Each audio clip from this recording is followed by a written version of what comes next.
First junction நேயர்களுக்கு வாழ்த்துக்கள். ஈரானை வம்பிழுத்து தகராறு பண்ணிக்கிட்டு இருக்க அமெரிக்காவுக்கு இன்றைக்கி ஒரு கடுமையான ஒரு கண்டனத்தை தெரிவிச்சிருக்கிறாரு வடகொரியாவுடைய அதிபர் கிம் ஜாங் உன். அவர் என்ன சொல்லியிருக்காரு, நீ ஈரானை மிரட்டுற மாதிரி எங்களெல்லாம் மிரட்ட முடியாது, அணு ஆயுதம் எங்கள்கிட்ட இல்லைன்னு சொன்னால் தானே நீ இருக்கான்னு சோதனை செய்ய வருவா. ஆமாம், இருக்குன்னு சொன்னால் நீ என்ன செய்வா? நான் வச்சிருக்கிறேன் அணு ஆயுதம், எங்கள்கிட்ட இந்த நிலைமையில் 50க்கு மேற்பட்ட அணு ஆயுதம் தயார் நிலையில் ரெடியாக வச்சுருக்கிறேன், என்ன பண்ணுவா அப்படிங்கிற கேள்வியை கேட்டுட்டு நான் ஈரானுக்கு தான் சப்போர்ட் பண்ண போகிறேன் அப்படிங்கிற ஒரு தகவலை சொல்லிட்டாரு. சொன்னதோடு மட்டும் இல்லாமல் இவ்வளவு நாள் பேசாமல் இருந்த இந்த கிம் ஜாங் உன் என்ன பண்ணிட்டாரு, இன்றைக்கி தங்கிட்ட இருக்கிற அந்த ஏவுகணையில் டெஸ்ட் பார்க்க ஆரம்பிச்சிட்டாரு, சோதனை செய்ய ஆரம்பிச்சிருக்கிறாரு. அந்த டெஸ்ட் ராயருங்கிற ஒரு கப்பலில் போய் உட்காந்துக்கிட்டு அந்த போர்க்கப்பலில் இருந்து அந்த ஏவுகணையில் வடகொரியா இன்றைக்கி சோதனை பண்ணியிருக்குது. எப்படி சோதனை பண்ணியிருக்குது, வானில் விட்டு வானில் 3 மணி நேரம் அந்த ஏவுகணையில் பறந்து இது எந்த இலக்கை தாக்கன்னு புள்ளி வச்சு அனுப்பிச்சிச்சோ அந்த இலக்கை அந்த தீவில் கரெக்டாக போய் தாக்குது. இப்படி சரியாக செய்தாங்கிற செக்கிங் பண்ணுறப்ப அந்த போர்க்கப்பலில் இருந்துக்கிட்டு தன்னுடைய மகளோடு சேர்ந்துக்கிட்டு, மகளும் தந்தையும் அந்த கிம் ஜாங் உன்னும் அவருடைய மகளும் சேர்ந்து அதை பார்த்துட்டு மிக மகிழ்ச்சி அடைகிறாங்க. பரவாயில்ல, நம்மள்கிட்ட இருக்கிற ஏவுகணை புள்ளி தவறாமல் தாக்குது, இது ஒன்று போதுமே இஸ்ரேலை இல்லாமல் ஆக்கிறதுக்கு, அமெரிக்காவை இல்லாமல் ஆக்கிறதுக்குன்னு அவங்களுக்கு ஒரு புது தெம்பு வந்த பிறகு தான் சொல்கிறாரு, நான் வச்சிருக்கிறேன், நீ என்ன பண்ணுவ அப்படிங்கிற ஒரு பதிலை சொல்லிவிட்டு ஈரானுக்கு சமைக்க அனுப்பிச்சிட்டாரு. நீ கவலைப்படாத, உன் மேலே அநியாயமான முறையில் தாக்குதல் நடத்தின இந்த அமெரிக்காவுக்கு புத்தி கொடுக்கணும், புத்தி கொடுக்கலண்டா இது உலக போலீஸாக மாதிரி உலக நாடுகளை பூரா அடிமைப்படுத்த நினைக்குது அப்படிங்கிற ஒரு தகவலை இவர் அனுப்பிச்சது தான் நீ மிகப்பெரிய பேசும் பொருளாக இருக்குது. இந்த வடகொரிய அதிபருடைய நோக்கம் என்னவாக இருக்குன்னா, தன்னை ஒரு அணுசக்தி நாடுன்னு சொல்லி அதிகாரப்பூர்வமாக அங்கீகரிக்கணும் உலக நாடுகள் அப்படிங்கிறது இதோடைய நோக்கம்.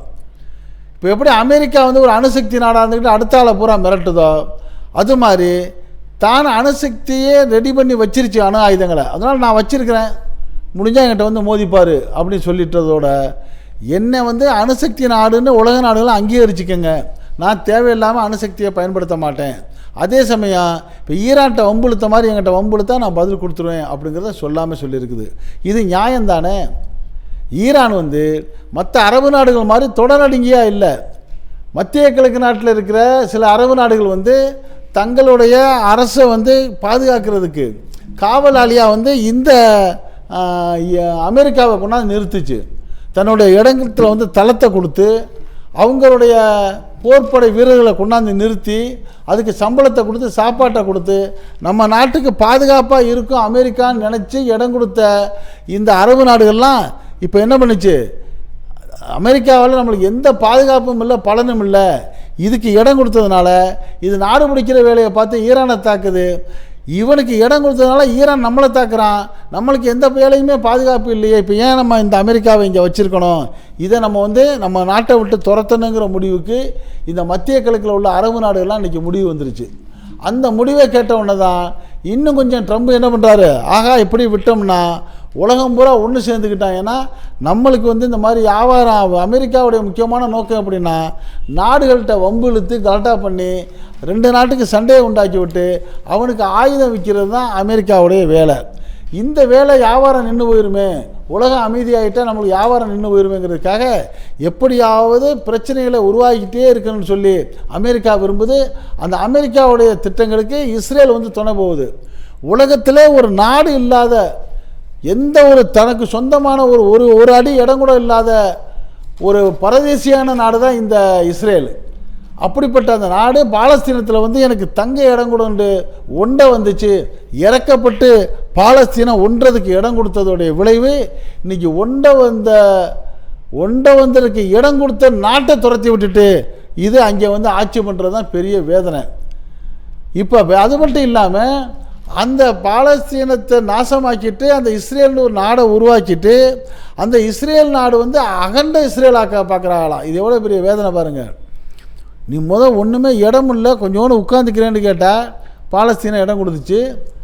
உட்காந்துக்கிட்டு நான் ஸ்ட்ராங்காக டெண்டை போட்டுக்கிட்டு இடம் கொடுத்த பாலஸ்தீனத்தை அடித்து அவனை துரத்தி விட்டு இப்போ அந்த உனக்கு இஸ்ரேல் நாடுன்னு ஒரு பேரை வச்சுக்கிட்டு அமெரிக்காவுடைய ஆதரவோட இன்னும் அக்கம் பக்கத்தில் இருக்கிற நாடுகளை பூரா கபலீகரம் பண்ணுறதுக்கு துடிக்கிற இஸ்ரேலுடைய இந்த மண் வெறி, பணவெறி, அபகரிப்பு வெறியை அடக்கணுங்கிறது தான் இன்றைக்கி கிம் ஜாங் உன்னுடைய நோக்கமாக இருக்குது. இவ்வளோ நாள் இந்த சூழ்ச்சியை புரிஞ்சிக்காம இருந்த Bahrain, Abu Dhabi, Dubai, Kuwait, Riyadh, Qatar, Iraq இது போன்ற நாடுகள்லாம் இப்போ சுதாரிக்க ஆரம்பிச்சிருச்சு. ஆஹா, நம்ம இந்த அமெரிக்காவுக்கு இங்கே தளம் கொடுத்தது தான் தப்பு. ஈரான் இப்போ பாருங்கள், அவனும் நம்ம மாதிரி ஒரு அரபு நாடு தானே, அவன் எப்படி ஒரு தில்லாக நிற்கிறான், அவன்கிட்ட இருக்கிற வீரம் நம்மள்ட்ட ஏன் இல்லாமல் போச்சு. நம்ம அமெரிக்கா போலீஸை நம்பினதுனால நம்ம இங்கே ஒரு செக்யூரிட்டி ஏற்பாடுகளையே செய்யலை, இராணுவத்தை வலுப்படுத்தலை. இப்போ அமெரிக்கா நாளைக்கு ஈரானை தாக்குற மாதிரி நம்மளையே தாக்கி இந்த 10-12 நாடுகளையும் ஒன்றாக்கி நம்மளோட எண்ணெய் வளங்களை கொள்ளையடிக்காதுங்கிறதுக்கு என்ன ஒரு உத்தரவாதம் இருக்குது. அதனால் வேலையாக நம்ம இடத்த விட்டு நீங்கள் காலி பண்ணுங்கப்பான்னு சொல்லி அமெரிக்காவுக்கு சொல்லணுங்கிற முடிவுக்கு இந்த மத்திய கிழக்கு நாட்டில் உள்ள அரபு நாடுகள்லாம் ஒன்று கூடிட்டாங்க. இந்த மத்திய கிழக்கு நாட்டில் உள்ள அரபு நாடுகளுக்கும் ஈரானுக்கும் சண்டையை மூட்டி விடலாண்டு இஸ்ரேலிய பிரதமர் நெத்தன்யாகு என்ன முடிச்சு போட்டார் பாருங்கள். இஸ்லாமிய நாடுகளே அடிக்குது ஈரான்ன்றார். இஸ்லாமிய நாடுகளை நாங்கள் அடிக்கலை, இஸ்லாமிய நாடுகள் எங்களை தாக்குறதுக்கு அமெரிக்காவுக்கு தளம் கொடுத்ததுனால அந்த தளத்தை தான் நாங்கள் தாக்குறோம், எங்களை யார் எதிர்க்கிறாங்களோ அந்த எதிர்ப்பை நாங்கள் எதிர்க்கிறோம் அப்படின்ட்டு நேர்மையான முறையில் ஈரான் இப்போ களத்தில் நிற்கிது. அமெரிக்கா நினச்ச மாதிரி ஈரான் 4 நாளில் அடிபணிஞ்சிரும், நம்மள்கிட்ட மன்னிப்பு கேட்டோன்னு நினச்ச அமெரிக்காவுக்கு அதுக்கு வாய்ப்பே இல்லை. அது நின்று அடிக்கிறப்ப இங்கே அமெரிக்காவிட்ட உள்ள ஆயுதங்கள்லாம் காலி ஆயிடுச்சு, குறைஞ்சிருச்சுங்கிற ஒரு செய்தி வருது. இப்படிப்பட்ட சூழ்நிலையில் தான் அந்த அமெரிக்கா என்ன பண்ணுச்சு, இந்த ஈரானை மிரட்டுறதுக்கு ஆப்ரஹாம் லிங்கனுங்கிற ஒரு கப்பலை விட்டு இந்த கப்பல் வருது, இதோட உன் கதை முடியுதுன்னுச்சு, உன் கப்பலெல்லாம் நம்ம என்ன பண்ணுறோம் பாருன்ட்டு ஒரு 4 ஏவுகணையை விட்டு கப்பலை அடித்து தோஸ்தம் பண்ணோன்னே அந்த கப்பல் இப்போ ரிவர்ஸ் கியர் போட்டு அமெரிக்கா பக்கம் ஓடி போயிடுச்சு. இப்போ இன்றைக்கு 11வது நாளில் அதிபர் ட்ரம்ப் ஒரு அறிக்கை கொடுத்துருக்காரு, நான் இன்னொரு கப்பல் அனுப்பேன் பாரு, அந்த கப்பல் ஈரானை இல்லாமல் ஆக்கிறேன். ஏன் இல்லாமல் ஆக்கணும், ஈரானை இல்லாமல் ஆக்குறதுல உனக்கு என்ன அவ்வளோ இன்ட்ரெஸ்ட்டுன்னு தான் இப்போ உலக நாடெலாம் கேட்குறாங்க. நீ இருக்கிறது எங்கேயோ இருக்கிற, 13,000 கிலோமீட்டருக்கு அங்கே இருக்கிற, உனக்கு ஈரானுக்கு என்ன வாக்கியா வரப்போ தராரு? அவன் ஏதாச்சும் உங்கள்கிட்ட வம்புக்கு வர்றானா, ஓ மாதிரி ஏதாச்சும் வழி வம்பு பண்ணுறானா, இல்லை நீ ஓ மாதிரி அடுத்த நாட்டு எண்ணெய் வளங்களை திருடணும்னு நினைக்கிறான், அவன் பாட்டுக்கு பேசாமல் இருக்கிறவன்ட்ட நீ ஏன் வம்புக்கு போகிற அப்படின்ட்டு அந்த மேற்கத்திய நாடுகளே இன்றைக்கி ஈரானை பார்த்து கேட்க ட்ரம்பை பார்த்து கேட்க ஆரம்பிச்சிட்டாங்க. ஆனால் ட்ரம்பை இவ்வளவு சிக்கலில் மாட்டி விட்டது இந்த நெத்தன்யாகு தான். நெத்தன்யாகு பயங்கரமான கிரிமினலான ஆள். ஒரு ஒரு டிராஃப்ட் போட்டு எடுத்துகிட்டு போயிருக்கிறாரு, ரொம்ப ஈஸியாக அமெரிக்காவுக்கு ஆசையை உண்டாக்குற மாதிரி. இங்கே பாருங்கள், நான் ஒரு வரைபடம் கொண்டு வந்திருக்கேன், இந்தப்படி செஞ்சோம்னா 4 நாளில் ஈரான் காலி, ஈரானில் உள்ள எண்ணெய் வளங்களையெல்லாம் நம்ம எடுத்துக்கலாம். அப்போ ஈரான், ஈராக்கு அது ரெண்டையும் எடுத்துக்கிட்டு அடுத்து இந்த 10-12 நாடுகள் இருக்குங்கள்ல, இந்த மத்திய கிழக்கில் உள்ள நாடுகள், இந்த Bahrain, Abu Dhabi, Dubai, Kuwait, Riyadh, Qatar, இது எல்லாத்தையும் பிடிச்சிட்டோம்னா நான் அகண்ட இஸ்ரேல் ஆயிடுவேன். இந்த இந்தியாவிலலாம் சொல்லிகிட்டு இருக்காங்க அகண்ட பாரதம் ஆயிடுவோங்கிற மாதிரி, அது மாதிரி அகண்ட இஸ்ரேல் ஆயிடுவோம் அப்படிங்கிற ஒரு ஆசையை சொன்னோடனே இது ரொம்ப பிடிச்சி போச்சு அவருக்கு. ஏன்னா அவர் நாடு பிடிக்கிறதுல எக்ஸ்பர்ட்டில் ட்ரம்ப்பு நல்ல ஐடியா போட்டு பார்த்துட்டோன்னு மாட்டிக்கிட்டு இப்போ முழிக்கிறாரு. ஆனால் இவர் இறங்கின விதமே தப்பு. அவருடைய அமெரிக்கா பாராளுமன்றத்தில் அவர் அனுமதி வாங்கலை, அங்கே உள்ள செனட்டில் அனுமதி வாங்கலை, காங்கிரஸ்ட்டு அனுமதி வாங்கலை. அதனால் அங்கே உள்ள மக்கள்லாம் இப்போ கேள்வி கேட்க ஆரம்பிச்சிட்டா, நீ பாட்டுக்கு ஏசி ரூமில் உட்காந்துக்கிட்டு ஆர்டர் போட்டுக்கிட்டே இருக்க, அங்கே களத்தில் போய் எங்கள் அமெரிக்கா இராணுவ வீரர்கள் உயிரை கொடுக்குறாங்க, சாகுறாங்க, நம்ம அமெரிக்காவுடைய கிட்டத்தட்ட பல லட்சம் மில்லியன் பணங்கள் நாசமாகிட்டு இருக்குது, இதெல்லாம் என்னையா காரணம் சொல்லி மக்கள் இன்றைக்கி ட்ரம்புக்கு எதிராக திரும்பிட்டாங்க. இப்படிப்பட்ட மோசமான சூழ்நிலையில் தான் இப்போ ஈரானுக்கு நாங்கள் இருக்கிறோம், கவலைப்படாதீங்க, நான் வர்றேன் அப்படின்னு சொல்லி வடகொரியாவுடைய அந்த அதிபர் கிம் ஜாங் உன் என்ன பண்ணிட்டார், இறங்கிட்டார் களத்தில். அது மட்டும் இல்லாமல் இந்த ஈரானுக்கு ஆதரவாக ரஷ்யா, சீனா போன்ற நாடுகளும் வந்துருச்சு.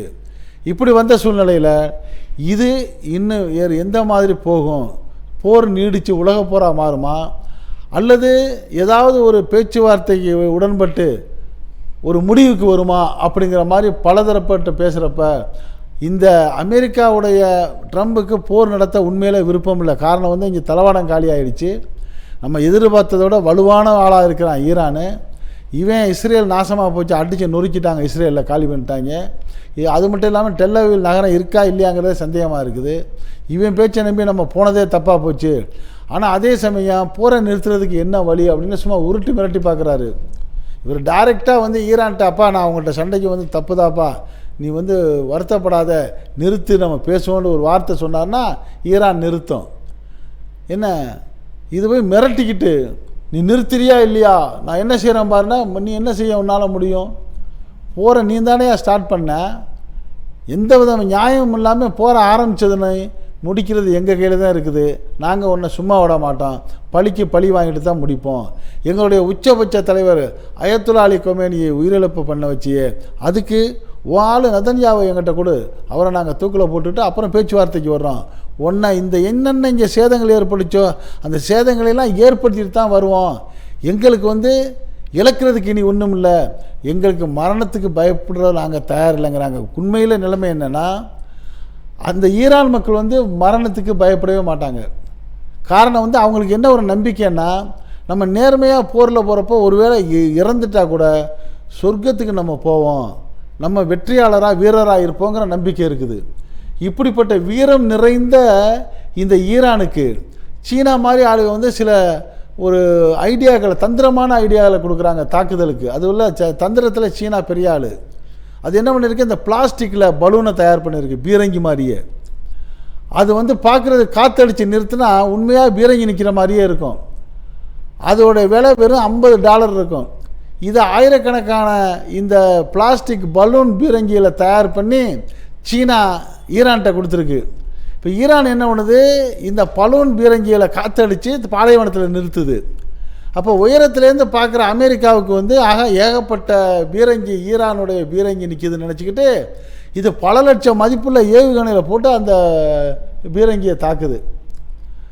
இவனுக்கு சேதம் வெறும், ஈரானுக்கு சேதம் வெறும் $50. அந்த ஒரு பலூனை தாக்குறதுக்கு அமெரிக்கா இஸ்ரேல் விட்ட அந்த ஏவுகணையோட விலை கிட்டத்தட்ட 1 கோடி, 1.5 கோடி, 7 லட்சம், 7 கோடி, இப்படி அதோடைய பொருளாதாரத்தை நாசமாக்குறதுக்கு சீனா நல்ல ஒரு ஐடியா கொடுத்துருக்கு. அடுத்து என்ன பண்ணிருக்கு, படம் வரைகிறது தரையில், அதாவது விமானம் நிற்கிற மாதிரி, ஏவுகணை நிற்கிற மாதிரி, டேங்கர் நிற்கிற மாதிரி, இப்படி படங்களை வந்து பெயிண்டால் வரைஞ்சிருக்கிறாங்க. அதுக்கு பெயிண்ட்டுக்கு செலவு எவ்வளவு, வெறும் $5. ஈரான் வெறும் $5 பெயிண்ட் வரைஞ்ச உடனே அது மேலேருந்து பறக்கிறப்ப பார்க்குறப்ப உண்மையாகவே அங்கே ஏவுகணையும் விமானங்களும் போர் தளவாடங்களும் நிற்கிற மாதிரி தான் மேலே தெரியும். உடனே அது என்ன பண்ணும், அங்கேருந்து ஒரு ஏவுகணையை போட்டு தாக்கும். இவன் வந்து $5 பெயிண்டில் அவனுக்கு பல லட்சக்கணக்கான ரூபாய்களை, $1 லட்சம் வந்து இழப்பை ஏற்படுத்தியிருக்கு இந்த சீனாவுடைய உதவியால் ஈரான். இப்படி இருக்கிற சூழ்நிலையில் ரஷ்யாவும் அதை பங்குக்கு சும்மா இல்லை.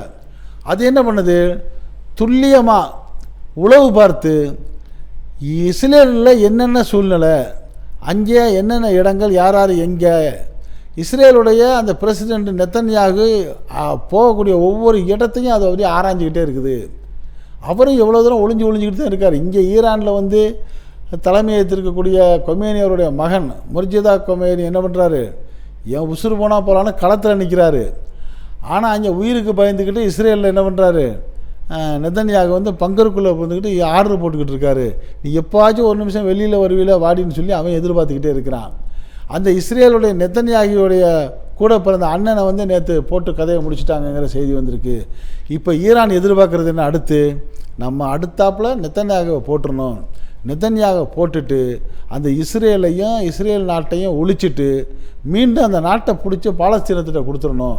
இந்த அரபு நாடுகள் கிட்டத்தட்ட மத்திய கிழக்கு உள்ள அரபு நாடுகள் இருக்காங்கல்ல, Bahrain, Abu Dhabi, Dubai, Kuwait, Riyadh, Qatar, இந்த நாடுகளெல்லாம் சுதந்திரமாக்கி விட்டு இந்த நாட்டில் உள்ள அந்த அமெரிக்கா தளங்களை காலி பண்ணி ஓடுங்கடான்னு துரத்திட்டு இஸ்லாமிய நாடுகளுக்கெல்லாம் ஒரு வீரத்தை ஏற்படுத்தி அவங்களுக்கு சொந்தமாக ஒரு இராணுவத்தை உருவாக்கி கொடுத்து அவர்களுடைய இராணுவத்தையும் சொத்துக்களையும் அவங்களே ஆள்ற மாதிரி சூழ்நிலையை உருவாக்கினா தான் இந்த அமெரிக்கா போன்ற நாடு பிடிக்கிற நாடுகளுக்கு வந்து பாடமாக இருக்குங்கிற ஒரு முன்முயற்சியில் இன்றைக்கி ஈரான் இறங்கியிருக்கு. இது செஞ்சால் மட்டும்தான் நாடு வந்து உருப்பிடும். இந்த ஈரானுடைய முயற்சிக்கு தான் இப்போ வந்து இந்த கிம் ஜாங் உன் துணையாக வர்றாருல, இது வந்து மிகப்பெரிய ஆறுதலாக இருக்குது. இவர் வர்றதை தெரிஞ்சுக்கிட்டு ஏதாவது ஒரு அற்பமான முறையில் ஏதாவது தவறான ஒரு நடவடிக்கையை ஒருவேளை அமெரிக்கா எடுத்தால், அது வேண்டாம் ஈரான் இல்லாமல் போகலாம், ஒட்டுமொத்த உலக நாடுகளும் அமெரிக்காவை இல்லாமல் ஆக்கிருங்கிற அந்த பயம் நிச்சயமாக ட்ரம்புக்கு இருக்கும். அதனால் தவறான எந்த ஒரு முடிவுக்கும் போக மாட்டாருங்கிற நம்பிக்கை இன்றைக்கி உலகத்தில் இருக்குது. ஆக உலக நாட்டில் உள்ள நியாயத்தை விரும்பக்கூடிய எல்லா நாடுகளும் என்ன சொல்கிறாங்கன்னா, இந்த போர் வந்து அமெரிக்கா இஸ்ரேல் அநியாயமாக செஞ்ச போர், இந்த போரை அவங்க செஞ்சதே தப்பு, இதுக்கு நாங்கள்லாம் எதிர்க்கிறோன்னு சொல்லி உலக நாடுகளே என்ன பண்ணுறாங்க, இன்றைக்கி அந்த இஸ்ரேலையும் அமெரிக்காவையும் எதிர்த்து பேசுகிறாங்க. அந்த இஸ்ரேலுக்கும் அமெரிக்காவுக்கும் ஆதரவு சொன்ன ஒரே நாடு நம்ம இந்தியா போன்ற ஒரு சில நாடுகள் தான். ஆனால் இனிமேலாவது இந்தியா சுதாரித்து கொண்டு நடுநிலையாக இருக்கணுங்கிறதான் பெரும்பாலான அரசியல் நோக்கர்களுடைய கருத்தாக இருக்குது. உலகத்தையே படுபாதாளத்துக்கு தள்ளக்கூடிய இது போன்ற போர்கள் வந்து நடந்தது உறைவாக முடிஞ்சிடணும், இனி வந்து அமைதி இருக்கணுங்கிறது தான் எல்லாரோட எதிர்பார்ப்பாக இருக்குது. நாமும் இந்த சேனல் வழியாக பார்க்கக்கூடிய நம்ம இந்த ஃபஸ்ட்டு ஜங்ஷன் வியூவர்ஸ்ட்டை வைக்கக்கூடிய ஒரு அன்பான வேண்டுகோள் என்னென்னா, இந்த போர் முடிவுக்கு வரணும், உலகம் அமைதியாகணும், இது போன்ற போர்களும் நாசங்களும் இனிமேல் உலகத்தில் எங்கேயுமே நடக்கக்கூடாதுங்கிற பிரார்த்தனையை நீங்களும் வைங்க. இதுபோல் நாட்டில் உலகத்தில் நாலா பக்கம் நடக்கக்கூடிய செய்திகளை எந்த விதமான இடைச்சல்களும் இல்லாமல் உங்கள் வீட்டுக்குள்ளே 4 சுவர்களுக்குள் கொண்டு வந்து சேர்க்கக்கூடிய நம்ம இந்த ஃபஸ்ட்டு ஜங்ஷன் சேனலுக்கு இதுவரை சப்ஸ்கிரைப் பண்ணாதவங்க சப்ஸ்கிரைப் பண்ணுங்கள். மறக்காமல் பக்கத்தில் இருக்க பெல் ஐக்கானை கிளிக் பண்ணுங்கள். அப்போ தான் நம்ம போடக்கூடிய ஒவ்வொரு செய்தியும் உங்கள் நோட்டிஃபிகேஷன் காட்டும். நீங்கள் விரும்பியதை பார்க்கலாம். என்றும் இணைந்திருப்போம். உங்கள் நண்பன் அஷ்ரஃப் அலி. நன்றி, வாழ்த்துக்கள்.